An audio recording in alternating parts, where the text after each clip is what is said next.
नमस्कार विद्यार्थी मित्रांनो, स्वागत आहे तुमच्या सम्यक्तर अकॅडमीमध्ये। चला तर मग प्रश्न बघूया।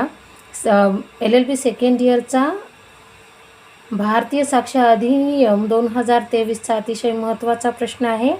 स्वीकृती धारा 15 नुसार स्वीकृती केले आहे का? कोणत्या प्रकारचे आहे? मौखिक आहे, लेखिक आहे का डिजिटल आहे? स्वीकृती स्वतःच्या बाबतीत आहे का? होय असल्यास कायद्यानुसार ग्राह्य असू शकते।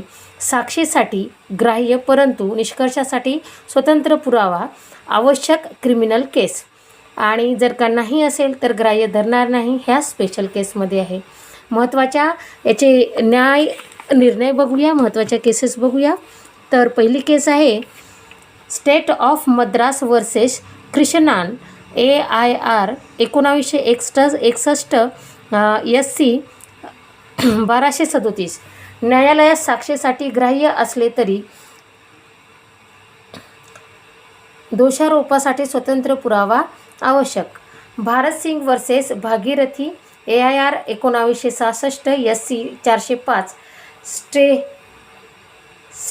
स्ट्रॉंगेस्ट इव्हिडन्स अगेन्स्ट मेकर, यामध्ये स्ट्रॉंगेस्ट इव्हिडन्स अगेन्स्ट मेकर असं आहे। तिसरी केस बघूया, case Mohan versus Sandhya 2022। WhatsApp message व ईमेल्समध्ये केलेली स्वीकृतीसुद्धा स्वीकृती ग्राह्य आहे। निष्कर्ष हा अतिशय महत्त्वाचा असतो विद्यार्थी मित्रांनो। निष्कर्ष हा वारंवार ऐकत राहा, अभ्यास करत राहा। पहा, निष्कर्ष स्वीकृती साक्ष प्रणालीतील अत्यंत महत्त्वाची बाब आहे। ती पक्षकाराने केलेली स्वीकृती असते आणि योग्य प्रकारे दिली गेल्यास ती साक्षीसाठी ग्राह्य धरली जाऊ शकते। स्वीकृती स्वइच्छेने स्पष्ट आणि कायदेशीर चौकटीत असावी। कायदेशीर चौकटीत म्हटल्यानंतर ती मॅजिस्ट्रेट समोर असावी।